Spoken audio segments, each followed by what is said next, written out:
Donc je vais vous parler d'exoplanètes aujourd'hui et en fait, comme l'a dit Antoine, Anne-Marie Lagrange en a déjà parlé il y a quelques temps, fin janvier, et donc ce séminaire-là, c'est un petit peu la suite de ce qu'elle vous a présenté.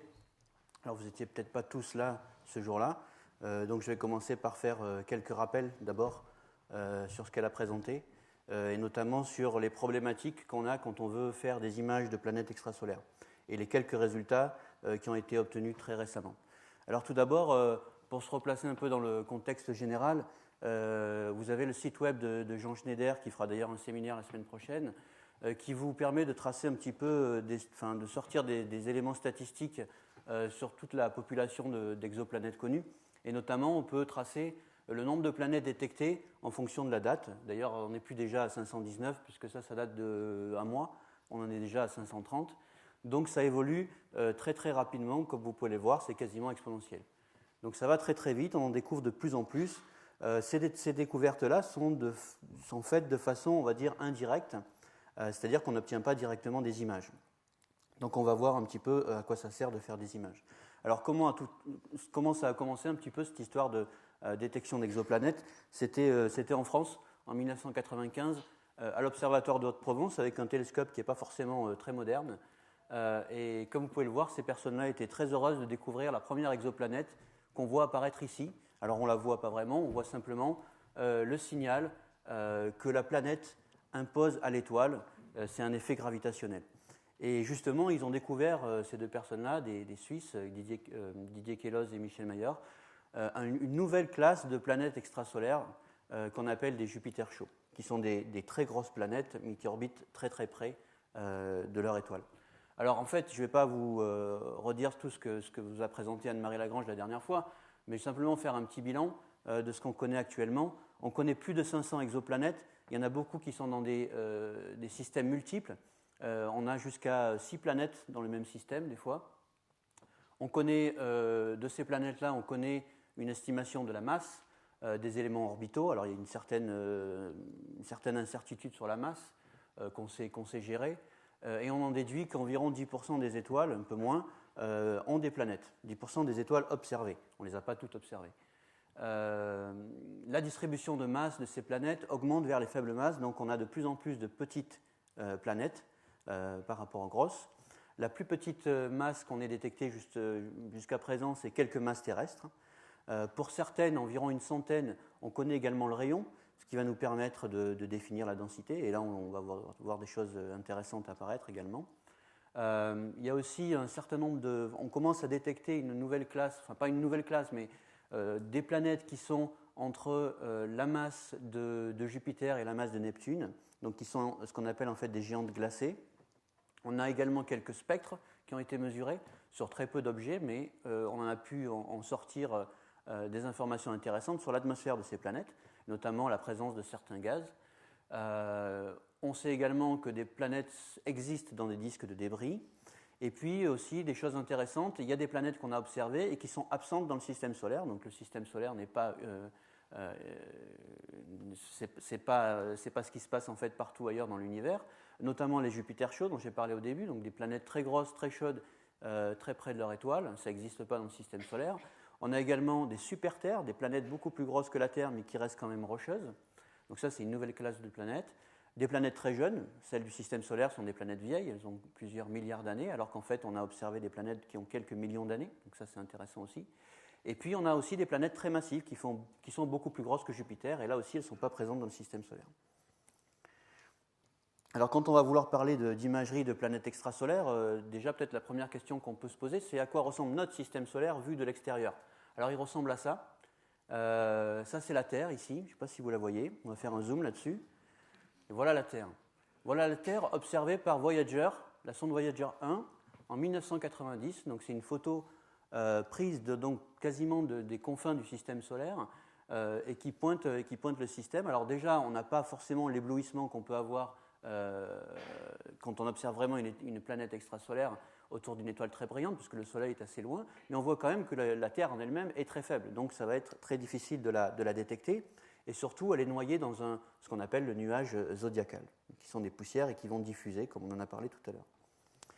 Alors quand on parle de planètes extrasolaires, on présente souvent, enfin toujours même, ce diagramme que vous pourrez voir plusieurs fois, qui représente la masse des planètes connues en fonction de la séparation à leur étoile.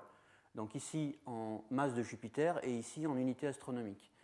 Et vous avez tous ces points, alors déjà les points qui correspondent aux planètes du système solaire, donc Mercure, Mars, Vénus, la Terre, Uranus, Neptune, Saturne et Jupiter, qui sont ici. Et puis les autres points correspondent aux détections qui ont été obtenues. Alors les points en bleu sont des méthodes indirectes qu'on appelle les méthodes de vitesse radiale. Les points en violet, c'est les méthodes de transit qui ont donné ces observations. Je passe sur les verts et les noirs, et puis j'arrive au rouge, qui sont justement les détections récentes par imagerie directe. Et là, ce qu'on voit, c'est que pour l'instant, l'imagerie directe est capable de détecter quelques objets, pas beaucoup, quelques unités, par rapport aux vitesses radiales qui vraiment fournissent quasiment 90% des détections en exoplanètes. Mais ce qui est intéressant, c'est qu'on est en train ici de sonder un domaine qui n'est pas sondable par les autres techniques. On voit ici, là, on est à environ, là c'est une unité astronomique, là c'est 10 unités astronomiques. On est donc en train d'observer, grâce aux méthodes d'imagerie directe, des planètes qu'on n'est pas capable de voir avec les autres techniques. Donc c'est pas, il faut vraiment voir les techniques différentes comme vraiment très complémentaires et non pas concurrentes. Alors déjà, pourquoi est-ce qu'on veut essayer de faire des images de planètes extrasolaires ? Ce n'est pas juste faire des belles images, évidemment. Et pourquoi on veut le faire alors qu'on est capable déjà de détecter des centaines d'objets par d'autres techniques ? Alors, parce qu'en fait, il y a des motivations astrophysiques importantes qu'on n'est pas capable d'atteindre avec les autres techniques. Et notamment, par exemple, on va étudier, quand on a des images, on va pouvoir étudier de façon plus efficace l'architecture des systèmes planétaires, le fait qu'il y ait plusieurs planètes dans le même système, par exemple. On va pouvoir étudier la formation des planètes, et puis faire des images, ça veut dire collecter les photons d'une planète, et donc être capable de faire la spectroscopie, par exemple, donc mesurer la composition de l'atmosphère de ces exoplanètes, les gaz absorbants, la présence et les caractéristiques d'éventuels nuages dans ces atmosphères, la structure de ces atmosphères. On va pouvoir, par exemple, déterminer la distribution verticale des gaz ou des nuages, la composition et la structure des surfaces planétaires, si elles existent. Là, je parle de planètes de type tellurique, et si elles sont visibles à travers l'atmosphère de ces planètes. On va pouvoir s'intéresser aussi à la variation temporelle de la composition et de la structure, qui va varier par exemple en fonction des saisons ou en fonction de la durée du jour sur une planète. On va également pouvoir détecter des planètes qui ne sont pas connues en observant des systèmes qu'on connaît déjà.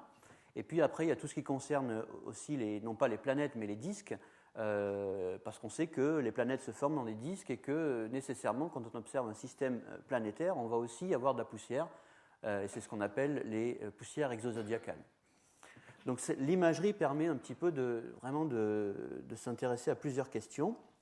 Alors le deuxième point, c'est quels sont les observables, qu'est-ce qu'on obtient, qu'est-ce qu'on mesure quand on fait une image. Alors évidemment, on a la position de la planète à côté de l'étoile, donc les coordonnées x, y qui vont varier au cours du temps et qui sont ici des distances projetées sur le ciel.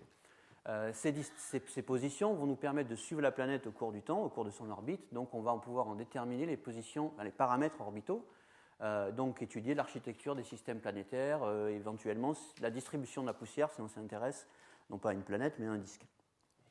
Et puis, quand on va mesurer les photons de cette planète, on va pouvoir disperser cette lumière et donc faire de la spectroscopie ou étudier, par exemple, la polarisation de la lumière de ces planètes. Ces quantités, F et P, vont varier en fonction de la longueur d'onde, donc c'est des spectres, et en fonction du temps également. Donc là, par exemple, le spectre en intensité va nous donner des informations sur la physique et la chimie des atmosphères exoplanétaires, la composition, la température, la pression, la masse, la gravité de ces planètes. Le degré de polarisation va aussi nous renseigner sur la physique de l'atmosphère et notamment donner des contraintes sur la présence de nuages, la présence d'océans, des sols, éventuellement de la végétation par exemple. Donc il y a une science très riche à faire en observant directement les planètes au lieu de se contenter de les observer de façon indirecte. Ensuite, il y a tout ce qui est variation temporelle, j'en ai déjà un petit peu parlé, donc les saisons, la présence d'anneaux qui va faire varier le signal de la planète au cours du temps. Et puis, dans un futur lointain, on pourra peut-être aussi aller encore plus loin et chercher des traces de vie sur ces planètes. Alors, dans ce contexte, en fait, La détection directe, c'est un outil pour caractériser les exoplanètes et surtout leur atmosphère. Et dans ce cas-là, toutes les longueurs d'onde sont intéressantes. Alors on s'intéresse surtout des longueurs d'onde qui vont du visible à l'infrarouge moyen. Mais a priori, il n'y a pas de raison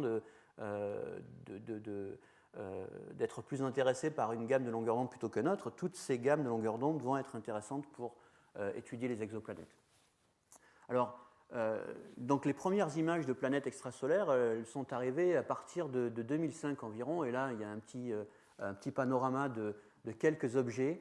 On voit donc les étoiles au centre avec des compagnons ici. Ces compagnons-là, on a pu estimer que leur masse était proche des planètes, quelques masses de Jupiter, voire quelques dizaines de masses de Jupiter. Et par contre, vous voyez ici que leurs séparations sont assez éloignées. La plus petite, la plus proche, est à 46 unités astronomiques. Dans notre système solaire, ça correspond à la ceinture de Kuiper, c'est-à-dire des objets des petits corps qui sont très éloignés, c'est au-delà de l'orbite de Pluton. Donc on est à des séparations ici, voire quelques centaines d'AU. Ça correspond vraiment aux confins du système solaire. Donc pour l'instant, les objets qu'on a trouvés ici sont très éloignés. Et c'est justement pour ça qu'on a pu les détecter, c'est parce qu'on était dans des conditions relativement favorables. Favorables parce que le rapport de masse entre l'étoile et la planète était relativement petit, donc le rapport de brillance aussi était petit. Aussi parce que ces systèmes sont jeunes, et donc la planète, on va le voir après, est plus brillante dans les systèmes jeunes. Et puis enfin parce que la séparation est relativement élevée entre l'étoile et la planète, et donc on n'est pas forcément ébloui par l'étoile. Et puis en 2008, on a commencé à détecter des cas encore plus intéressants dans le disque par exemple de Fomalhaut, où on voit ici sur ce zoom là de cette petite partie un petit objet ponctuel qui s'est déplacé entre 2004 et 2006 et qu'on pense être une planète d'environ 3 masses de Jupiter. Alors celle-ci est assez loin, elle est environ à 120 unités astronomiques, mais elle avait été prédite par la forme du disque. Vous voyez que ce disque c'est quasiment un anneau qui est très confiné et qui est aussi, je ne sais pas si vous le voyez, c'est une ellipse qui est un peu décalée par rapport à l'étoile qui est au centre.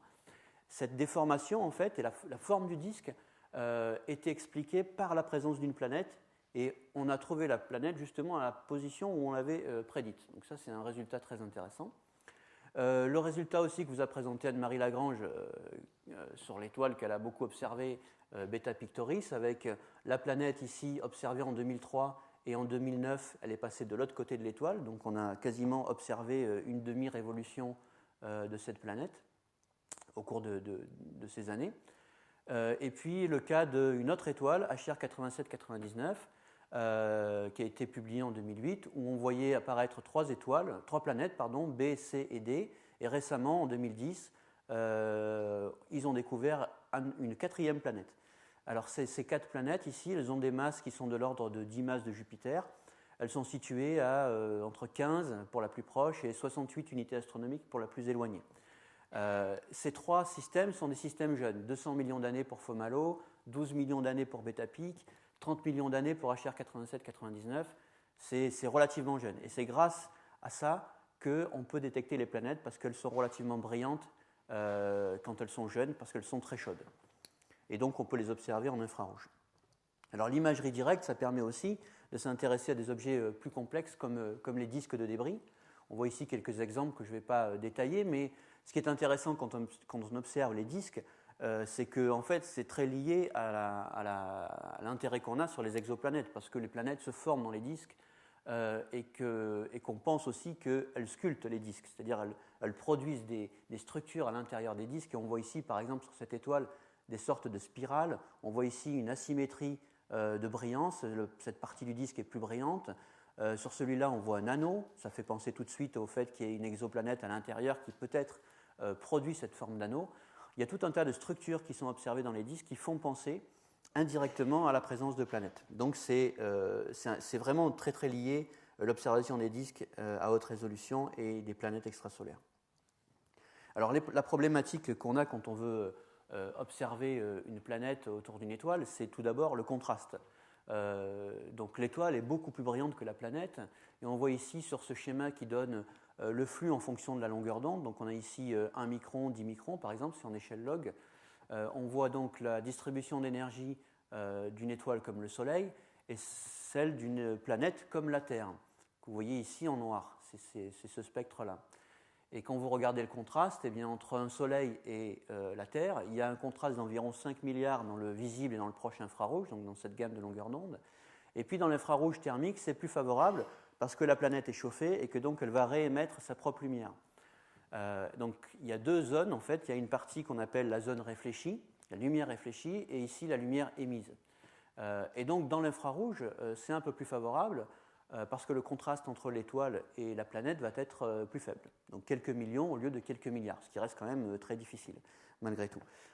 Alors on voit que le contraste va varier en fonction du type de planète. Par exemple pour Jupiter, ça va être plus favorable parce que tout simplement elle est plus grosse. Donc elle va intercepter, elle va réfléchir une fraction plus importante de la lumière de l'étoile. Et puis si on a des planètes qui sont très chaudes, comme les planètes jeunes qu'on a vues juste avant, leur densité spectrale ici va être plus élevée, et donc le contraste va être seulement de quelques milliers, voire des fois quelques centaines par rapport à l'étoile, donc des cas beaucoup plus favorables de détection. Alors on voit aussi ici que la lumière, la partie réfléchie ici, elle n'est pas toujours positionnée au même endroit, elle va dépendre de la longueur d'onde, de la température de la planète, et donc ça c'est tout simplement la loi de Planck. Le maximum d'émission de cette partie-là va se déplacer en fonction de la température de l'objet. Donc un Jupiter chaud va avoir une partie émission qui va être très importante et qui va même être visible, entre guillemets, dans la partie infrarouge. Alors, ça c'est une théorie qui a été proposée par Burroughs en 1997, qui donne ici la luminosité de certains objets en fonction de l'âge. Donc vous voyez, ça part de 1 million d'années jusqu'à 10 milliards d'années ici. Et ce que vous voyez ici, c'est le refroidissement des objets. Donc tout en haut, vous avez les étoiles, ensuite vous avez les naines brunes, et ensuite vous avez les planètes. Et vous voyez que tous ces objets ne refroidissent pas à la même vitesse. Et notamment, si on regarde Jupiter aujourd'hui, à 5 milliards d'années, elle a donc un contraste par rapport à son étoile qui est de l'ordre de donc, moins 9, ici c'est en échelle logarithmique, donc 1 milliard environ. Si par contre on prend la même planète, donc de même masse, mais à 10 millions d'années, comme c'est le cas par exemple de Beta Pictoris à peu près, c'est son âge, vous voyez qu'elle est beaucoup plus brillante. On a gagné à peu près 3 ordres de grandeur, donc un facteur 1000, ce qui veut dire que cette planète, si on l'observe quand elle est jeune, elle va être beaucoup plus facile à détecter parce que son étoile, le contraste par rapport à l'étoile va être plus faible. Donc observer les planètes jeunes, c'est plus favorable parce qu'elles sont plus brillantes, parce qu'elles sont plus chaudes. Là, je reprends une image que vous a montrée Anne-Marie Lagrange la dernière fois, qui vous montre le deuxième problème quand on veut faire des images, c'est la séparation entre l'étoile et la planète. Ce qu'on observe, nous, sur le ciel, c'est des angles. Et cet angle-là va varier en fonction, si vous avez votre observateur ici et votre étoile là, cet angle va varier en fonction de la distance de l'étoile par rapport à nous. Et typiquement, quand on prend une séparation de 10 parsecs, qui correspond en fait à une distance assez proche par rapport à nous, c'est le voisinage du Soleil, eh bien, si vous prenez le système solaire et que vous le placez à 10 parsecs, vous verrez la Terre sous un angle de 0,1 arc-seconde par rapport à son étoile, elle sera séparée de cette quantité-là, et Jupiter sera séparé de 0,5 arc-seconde. Alors ces valeurs ne sont pas très élevées, c'est des petits angles, mais il faut comparer ces valeurs-là à ce qu'on est capable d'obtenir par rapport à certains télescopes et par rapport à leur résolution. Et typiquement, la résolution, que ce soit du HST, donc télescope spatial dans le visible, ou avec des télescopes de 8 mètres qui, eux, fonctionnent dans l'infrarouge, c'est environ 10 fois plus petit que la séparation entre le Soleil et Jupiter placé à 10 parsecs. Donc on a une résolution qui est 10 fois meilleure, on pourrait se dire c'est gagné, on est capable de détecter Jupiter autour d'une étoile placée à 10 parsecs. Alors ça c'est la résolution angulaire, mais en fait, vous commencez sûrement à le savoir si vous suivez les cours d'Antoine, c'est que c'est pas si simple que ça. On a la diffraction, l'image d'une étoile ponctuelle n'est pas un point, c'est une tache de diffraction. Alors on ne voit pas très bien ici, mais c'est l'image d'une tache de diffraction qui a une certaine taille qui dépend de la longueur d'onde et du diamètre du télescope. Et puis ici le profil de cette image, de cette tache de diffraction, on voit en fait qu'une étoile produit au plan focal du télescope de la lumière jusqu'à l'infini en théorie. Et c'est ça le problème, c'est-à-dire qu'une planète qui va se trouver quelque part ici va être totalement noyée dans la lumière de l'étoile, même si elle est très séparée de son étoile, même si elle est 10 fois plus séparée que ce que permet la résolution du télescope. Donc on a des photons partout sur le détecteur, en fait, quand on a de la diffraction, et on a toujours de la diffraction. Donc ça, c'est le deuxième problème. Alors en plus de ça, si tout était parfait, déjà, ça ne serait pas facile.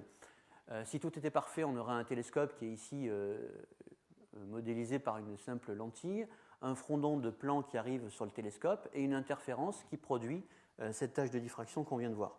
Mais dans un cas réel, les lumières traversent l'atmosphère et donc le frondon est perturbé et ces perturbations vont créer ce qu'on appelle des défauts de phase et vont produire des interférences un peu aléatoires, soit constructives, soit destructives, qui vont créer une tache de diffraction beaucoup plus large que la tache de diffraction théorique, entre guillemets hors atmosphère, de ce télescope. Donc on perd en résolution lorsque la lumière traverse l'atmosphère. On voit ici une petite animation qui montre justement, si ça marche, voilà, ce qui se passe en fait quand on fait des images très rapidement d'une étoile à travers la turbulence atmosphérique. L'image théorique, au lieu de mesurer lambda sur d, en fait, l'image d'une étoile devient beaucoup plus grosse que ça. Et quand on fait des longues pauses, quand on observe pendant longtemps, cette image, ces structures qu'on vient de voir, qui sont des structures de speckles se moyennent et vont donc baisser la résolution angulaire. Alors on pourrait se dire, on va dans l'espace, c'est beaucoup plus facile, on n'a plus l'atmosphère, mais malgré tout, les télescopes ne sont pas parfaits, on a des défauts. Et on voit ici, par exemple, la carte des défauts du miroir du télescope spatial Hubble. Et ces défauts, en fait, là, ne sont pas très gros, ils sont environ de quelques dizaines de nanomètres, donc ce n'est pas beaucoup, mais ça suffit quand même, dans la tâche de diffraction, à créer une structure de speckle. Et typiquement, quand vous observez, ça c'est l'image d'une étoile, observée à travers le télescope spatial, c'est une modélisation, mais bon, c'est assez proche de la réalité. Ça va être très difficile d'observer un petit grain de lumière, qui est donc notre planète qu'on cherche, dans cette structure de speckle produite par les défauts de phase, les défauts optiques du télescope spatial.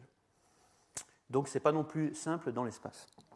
Donc ça, c'était un petit peu pour fixer le panorama général.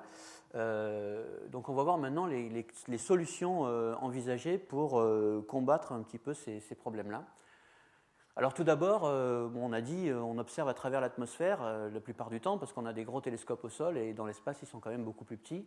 Donc au sol il y a quand même un intérêt fort à observer avec des grands télescopes, mais il y a la turbulence atmosphérique et donc pour ça on utilise des systèmes d'optique adaptative. Donc je ne vais pas rentrer dans les détails, mais un système d'optique adaptative, c'est un système qui permet de mesurer la déformation qu'on voit ici, qui est produite par la traversée de l'atmosphère, qui est capable de la mesurer et surtout de l'analyser très rapidement, en temps réel, en quelques millisecondes, et imprimer en fait cette déformation sur un miroir qui va se déformer lui aussi en temps réel et qui va prendre la déformation exactement opposée à celle du front d'onde, de façon à ce qu'en sortie, devant la caméra, on ait un front d'onde qui soit quasiment plat. Et ça, c'est donc le succès pour avoir une tâche de diffraction presque parfaite. Alors on voit ici des animations qui vous montrent l'observation d'une étoile en boucle ouverte, c'est-à-dire en fait sans correction de l'optique adaptative. Donc vous voyez une structure de speckle ici qui évolue au cours du temps, très rapidement. Et en bas, la même étoile observée, mais cette fois-ci en faisant fonctionner le système d'optique adaptative. Donc vous voyez que la lumière a été concentrée dans un point, qui est ici, qui est l'étoile, et en fait on voit apparaître même une deuxième étoile. Donc cet objet était binaire, c'est une étoile binaire qu'on n'était pas capable d'observer ici sans l'optique adaptative, mais qu'on voit apparaître grâce à l'optique adaptative. Donc pour faire du très haut contraste, pour atteindre des contrastes suffisants et détecter des planètes extrasolaires, il faut, si on a une optique adaptative et qu'on est capable d'atteindre la limite théorique du télescope, c'est-à-dire sa résolution angulaire théorique, on va on va avoir tendance à prendre des télescopes de plus en plus grands. Donc pour l'instant, on a des 8-10 mètres au sol. On aura bientôt des 6 mètres dans l'espace et on envisage même des 30 ou 40 mètres pour la prochaine décennie. Donc ça, c'est la première chose. Et la deuxième chose, c'est qu'il faut aussi enlever l'étoile, c'est-à-dire essayer de l'atténuer pour observer ce qui se passe autour. Et on voit ici, par exemple, typiquement, une éclipse solaire qui nous permet d'observer très précisément à quoi ressemble la couronne autour du Soleil. Ici, c'est dans l'espace, c'est toujours un coronographe solaire. Donc il y a un disque qui masque le Soleil qui permet d'observer les planètes du système solaire autour du Soleil. Alors, sauf qu'une étoile, ce n'est pas le Soleil c'est un objet étendu, donc la diffraction est relativement faible. Par contre, pour les étoiles qui sont des points sources, la diffraction va être beaucoup plus importante et c'est elle qui va dominer et donc ça va être plus difficile d'atténuer l'étoile. Il va falloir utiliser des systèmes coronographiques un peu plus adaptés que le coronographe solaire. Alors, en quelques mots, le principe du coronographe, c'est d'avoir tout d'abord un télescope. Alors ici, j'ai représenté un télescope circulaire, sans obstruction centrale, sans araignée, rien du tout. Donc vous avez l'entrée du télescope qui est modélisée ici par une pupille d'éclairement homogène, donc une intensité constante à l'intérieur de la pupille du télescope, c'est le faisceau du télescope, et puis à l'extérieur, une intensité nulle. Par diffraction, ce télescope va produire une tache d'Airy, donc une tache de diffraction dans le plan focal, qu'on peut modéliser par une simple transformée de Fourier entre la pupille et le plan focal, dans un cas relativement simple. Donc le principe du coronographe, c'est de venir masquer une partie de la tache de diffraction, la partie centrale, la partie la plus brillante, mais ce masque va laisser quand même de la lumière à l'extérieur, dans le champ où on veut observer des planètes. Et l'idée de Bernard Liot, justement, qui a inventé le coronographe solaire, c'est d'avoir noté qu'en mettant un masque devant la tache de diffraction d'un télescope, eh bien, la lumière du télescope, en fait, la lumière de l'étoile centrale, si on refaisait une image de la pupille du télescope, cette lumière-là, elle n'était plus contenue à l'intérieur du diamètre géométrique du télescope, mais elle était diffractée à l'extérieur de son diamètre géométrique. Et donc ça, c'est vraiment une propriété de la diffraction, et c'est ce qui fait l'effet coronographique qui est utilisé en fait dans le coronographe solaire et qui va être utilisé sur les coronographes stellaires. Donc l'idée, c'est de dire, si la lumière de l'étoile est partie à l'extérieur de la pupille, il suffit que je place ici un diaphragme, c'est-à-dire un trou, qui va sélectionner uniquement la partie noire, c'est-à-dire la partie géométrique du télescope, où la lumière de l'étoile a été atténuée. Et grâce à ce diaphragme, la combinaison de ce diaphragme et de ce coronographe, on doit pouvoir obtenir à la fin sur notre détecteur une image où la lumière de l'étoile a été fortement atténuée. Donc ça, c'est le principe du coronographe de Liot. Alors en fait, il existe d'autres principes coronographiques. Depuis 1939, date de l'invention du coronographe de Liot, il y a eu un certain nombre, même un grand nombre, de concepts de coronographes qui ont été proposés, et notamment à partir des années 95. Je ne sais pas combien il y en a, je ne me suis pas amusé à les compter, mais il y en a plusieurs dizaines de types de coronographes. Et tous ces coronographes ont été étudiés d'un point de vue théorique, certains ont été fabriqués, prototypés, testés en laboratoire, certains sont même installés sur des télescopes au sol. L'un des coronographes que nous, on a étudié à l'Observatoire de Meudon, c'est le coronographe qu'on appelle le masque de phase à 4 cadrans. Alors, au lieu de placer un masque qui est en fait opaque devant l'étoile, on place un masque qui déphase d'une quantité pi le front d'onde, mais dans l'image et non pas dans la pupille. Ce coronographe, on peut le fabriquer simplement avec un morceau de verre qui a une épaisseur différente selon le cadran qu'on observe. Et l'étoile est placée au milieu de ce coronographe. Et l'action de ce coronographe, en fait, c'est de produire un déphasage. Le faisceau qui va passer de ce côté du cadran va subir un déphasage différent de celui qui va passer de l'autre côté du cadran. Et le tout, c'est de s'amuser à définir l'épaisseur de cette marche optique de façon à ce que le déphasage soit égal à pi. Alors le problème, c'est que le déphasage, en fait, il est égal à pi, mais pour une seule longueur d'onde, qu'on voit ici, la onde à zéro, et pas pour toutes les longueurs d'onde. Donc c'est un système qui est coronographique qui est très efficace parce que pour une seule longueur d'onde, il va atténuer parfaitement la lumière de l'étoile à l'intérieur de la pupille géométrique. Donc là, vous voyez la pupille géométrique du télescope. Tout à l'heure, on avait une pupille géométrique d'entrée qui est parfaitement homogène, et puis à la sortie, on a une pupille géométrique qui devient noire, et la lumière est rejetée à l'extérieur de la pupille. Alors ça fonctionne à une seule longueur d'onde de façon très, très optimale. Alors il y a des solutions en fait pour rendre ce déphasage achromatique et utiliser le coronographe sur des bandes relativement larges. Alors l'idée, ce n'est pas de rentrer dans les détails de cette technique, mais d'essayer de couvrir un peu plus de techniques différentes. Alors après la coronographie, c'est très efficace pour atténuer la partie cohérente du front d'onde et pas toute la lumière de l'étoile. Et notamment, même après une optique adaptative ou dans l'espace, par exemple, on va avoir des résidus optiques qui vont apparaître dans l'image sous forme de speckles. Et et ces speckles, en fait, ils vont gêner pour détecter des planètes extrasolaires. Donc l'idée, qu'on appelle l'imagerie différentielle, c'est d'essayer de trouver une façon pour discriminer les speckles des planètes qui vont avoir quasiment la même taille physique dans l'image. Alors il y a plusieurs techniques d'imagerie différentielle, l'imagerie spectrale, l'imagerie polarimétrique, angulaire ou l'imagerie par cohérence. Donc je ne vais pas toutes les décrire, mais je vais décrire les plus intéressantes. Par exemple, l'imagerie qu'on appelle ADI, Angular Differential Imaging, donc imagerie différentielle angulaire. L'idée, elle est très simple, et elle avait déjà été proposée par Antoine il y a pas mal d'années pour le télescope spatial, si je me souviens bien, c'est ça. Et elle a été utilisée assez récemment, en fait. Elle a été reprise par Marois en 2006. L'idée, c'est de dire, si je fais tourner le champ devant mon télescope, ou si je fais tourner le télescope par rapport à mon champ, alors mon étoile qui est au centre du champ va rester fixe, mais ma planète va tourner autour de cette étoile, juste parce que le champ tourne. Par contre, si l'optique du télescope reste fixe par rapport au détecteur, les speckles qu'on voit ici dans cette tâche de diffraction et qui sont produits par les défauts optiques vont rester fixes, quasi fixes, par rapport au détecteur. Donc c'est ça l'idée, c'est d'utiliser des télescopes alt-azimutales. Donc en fait Antoine avait proposé cette technique pour le HST et l'idée était de faire tourner le HST autour de son axe optique pour faire tourner le champ sans faire tourner les défauts optiques. Et ici, c'est un peu différent. On travaille au sol avec un télescope alt-azimutal. Pourquoi alt-azimutal ? Parce que dans un télescope alt-azimutal, la pupille tourne. On a une rotation de champ, mais on peut s'arranger pour fixer la pupille et faire en sorte que le champ tourne autour de l'étoile. Et c'est ce qu'on voit ici. On a une tâche de diffraction. Alors ça, c'est la tâche de diffraction du télescope de 10 mètres au Keck, à Hawaï, qui est quasiment fixe par rapport au détecteur. Par contre, on va avoir le champ qui tourne. Et notamment, on voit ici un objet qui se déplace, là, qui tourne. Je ne sais pas si vous le voyez. Voilà, il est ici, là, il va commencer à tourner.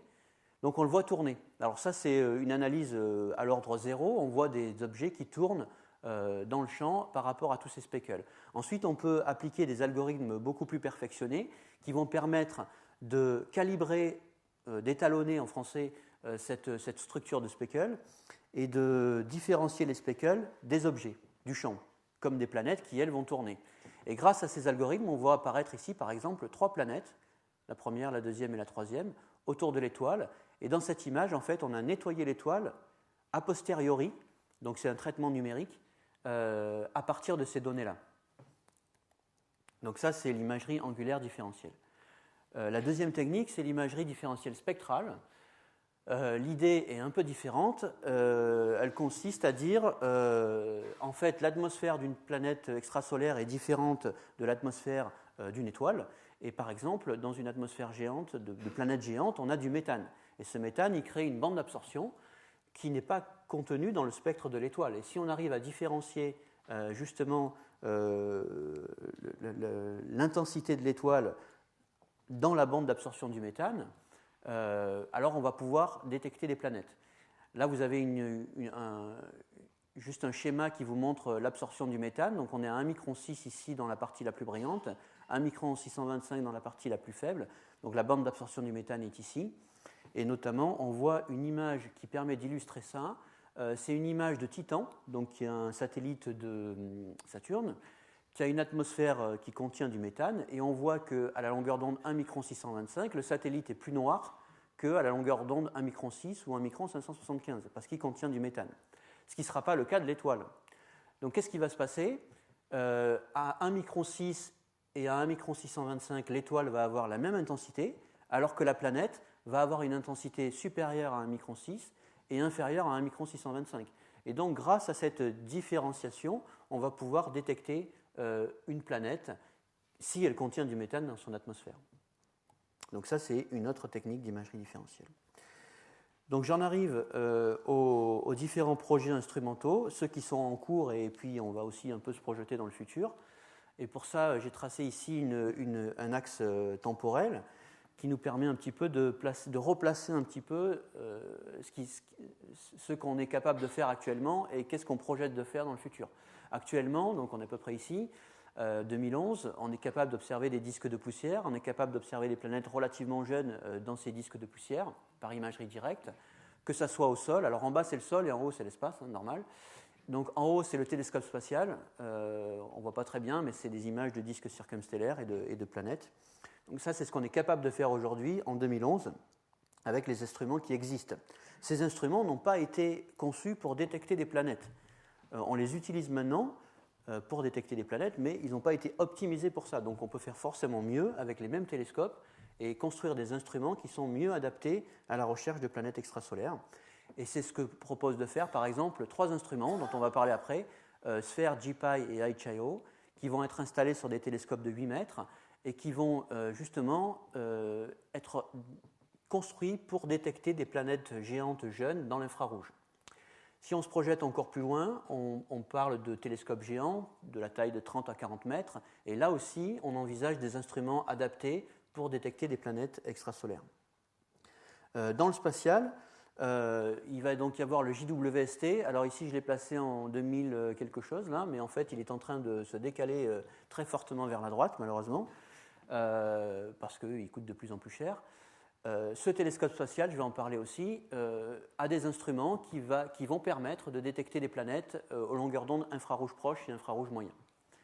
Donc ça, c'est plutôt vers 2017. Et puis, là, si on regarde dans le futur, on peut penser à des télescopes monolithiques, des petits télescopes monolithiques dans l'espace qui sont vraiment spécifiés pour détecter des planètes extrasolaires, ou bien, comme on a déjà parlé Antoine plusieurs fois, je pense, des interféromètres spatiaux en infrarouge moyen, par exemple, qui vont aussi permettre de détecter des planètes extrasolaires. Alors, donc j'arrive au projet d'instrument qui s'appelle SPHERE.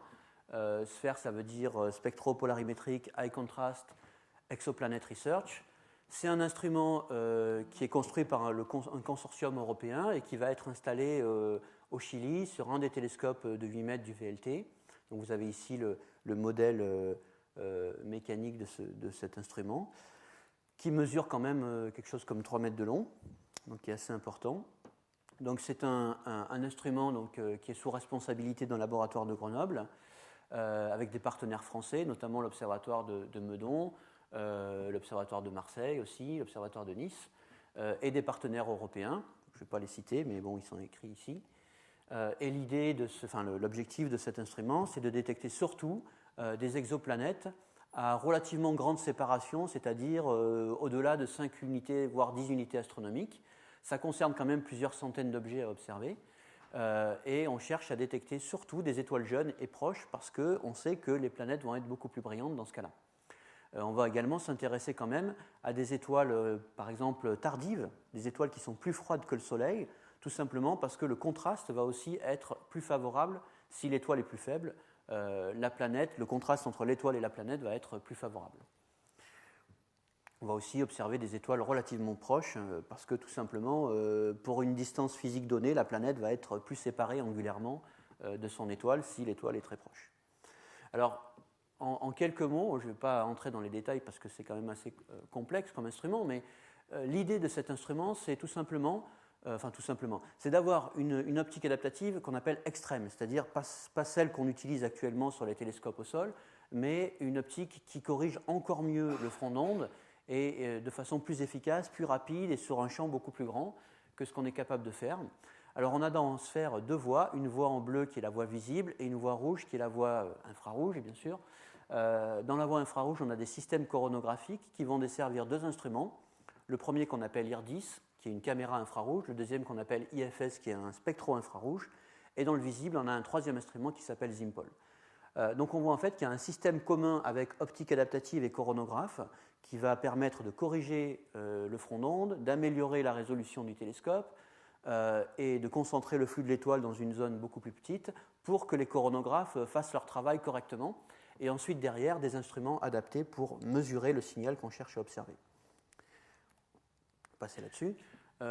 IRDIS, donc la caméra infrarouge et le spectro-infrarouge, vont être utilisés pendant 80% du temps en simultané.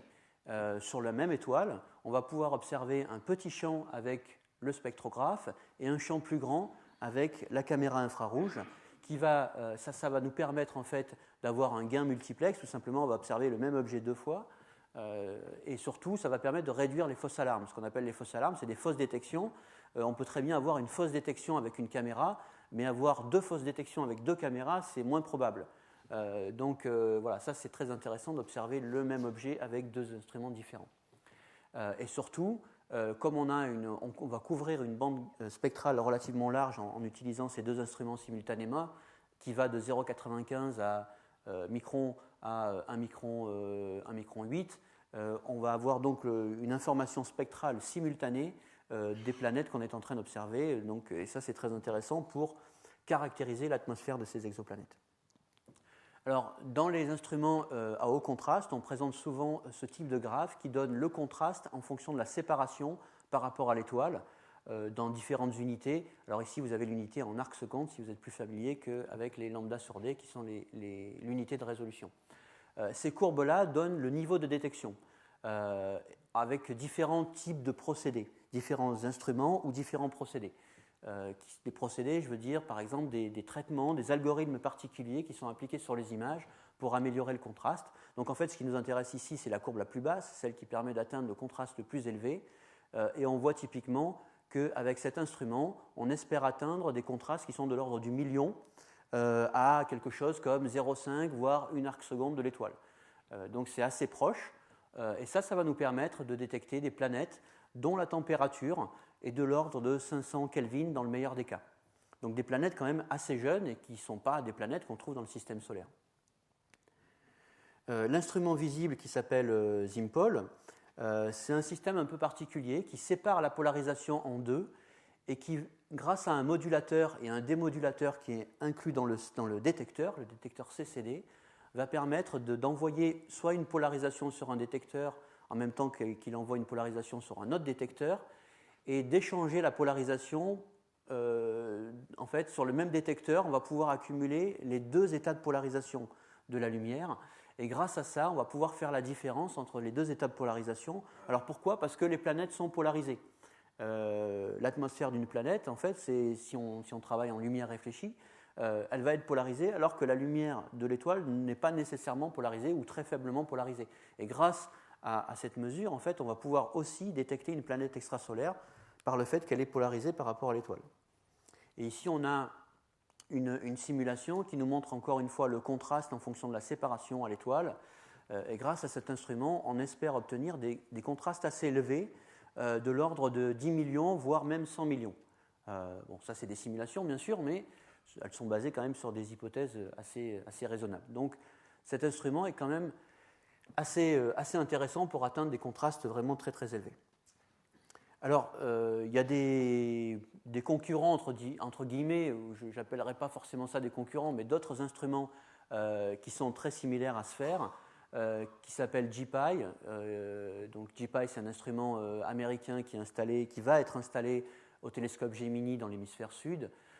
Et puis l'instrument iChao, qui est un autre instrument très similaire à SPHERE aussi, qui sera installé à Hawaï, dans l'hémisphère nord cette fois-ci, sur le télescope Subaru, qui est un télescope japonais.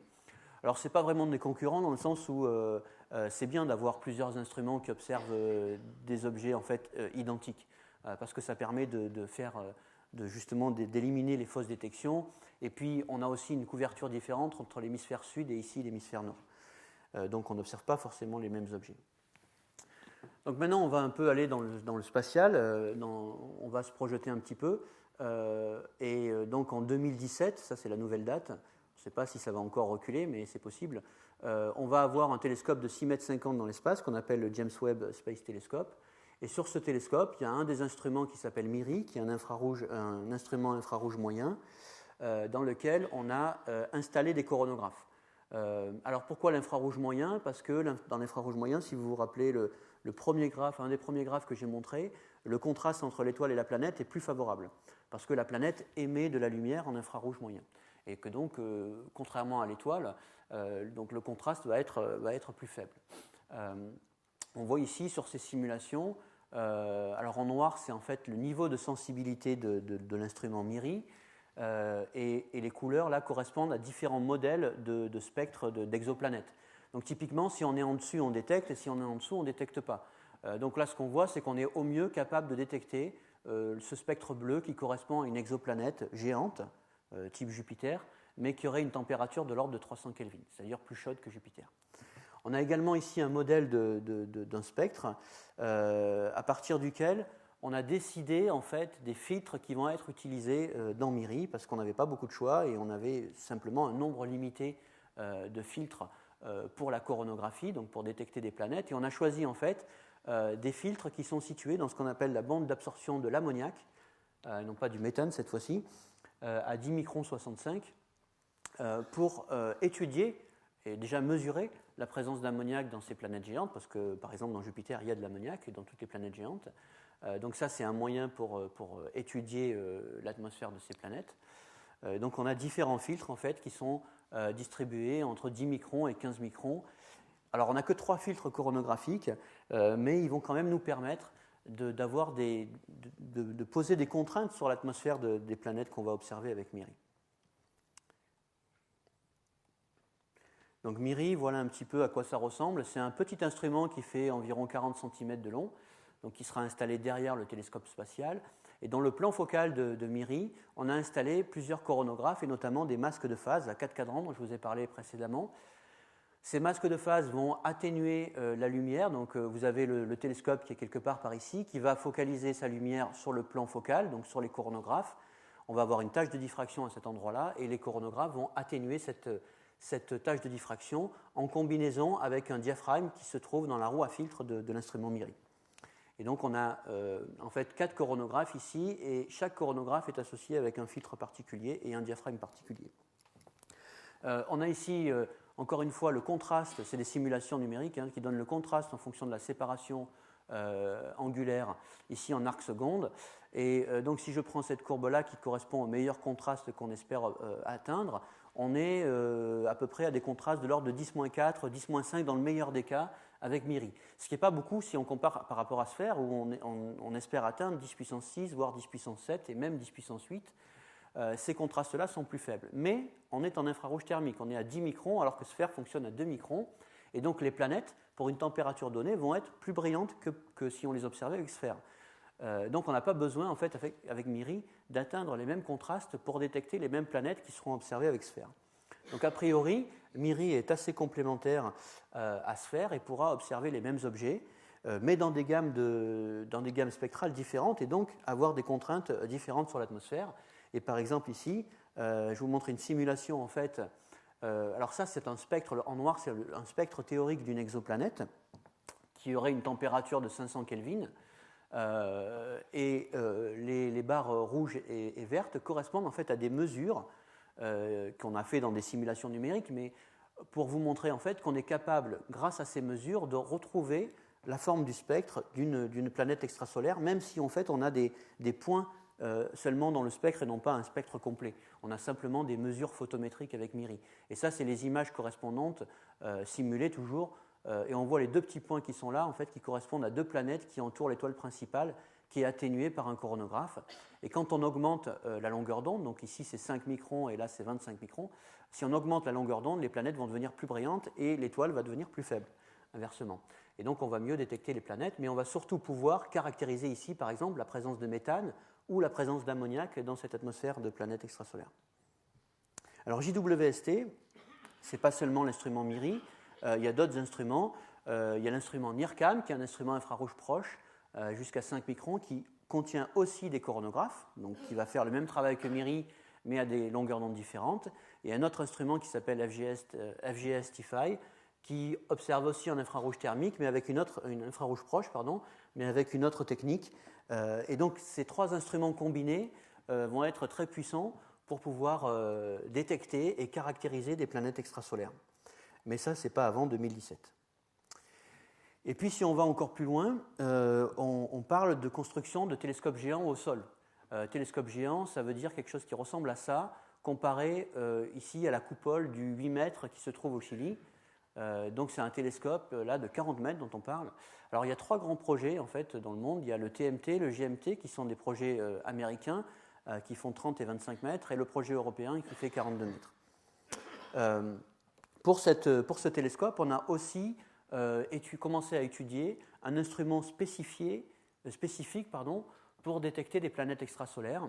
Et on a commencé des simulations numériques pour essayer de voir quelle performance on allait pouvoir obtenir avec ce télescope et cet instrument, et qu'est-ce qu'on pourrait apporter par rapport à SPHERE et MIRI dans le cadre des exoplanètes. Et par exemple, donc cet instrument s'appelle EPIX. Typiquement, cet instrument va rechercher également des planètes jeunes, comme SPHERE, mais puisqu'il est plus gros, il a une résolution qui est 5 fois meilleure, il va donc pouvoir observer des étoiles 5 fois plus lointaines. Et plus on va loin, et plus on trouve d'étoiles jeunes, justement.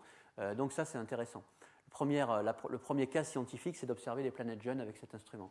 Mais on va pouvoir aussi rechercher des planètes matures, à condition qu'on soit capable d'atteindre des contrastes qui sont de l'ordre du milliard.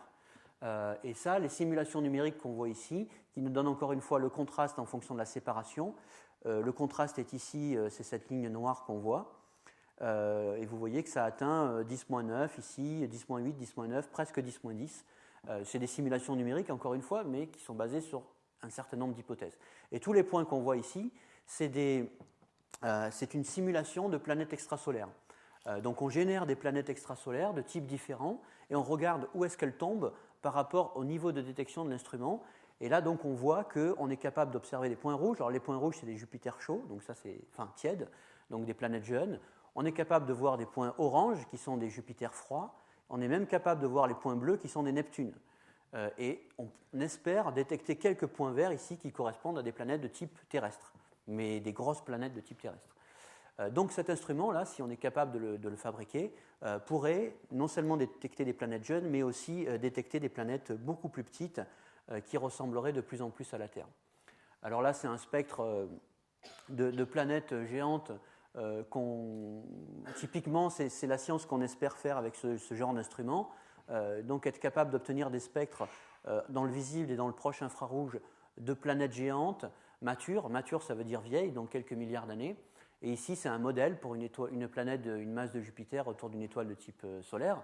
On voit que le spectre change beaucoup selon la position de la planète. Si vous prenez Jupiter, qui est actuellement à 5 unités astronomiques, et que vous la placez à la position de la Terre, son spectre va changer totalement, parce que la chimie va changer, la température va augmenter, donc tout va changer dans cette atmosphère. Et on est capable de modéliser ça. Et donc, c'est ça qu'on espère en fait étudier. C'est les changements de spectre dans les planètes en fonction de leur position, par exemple.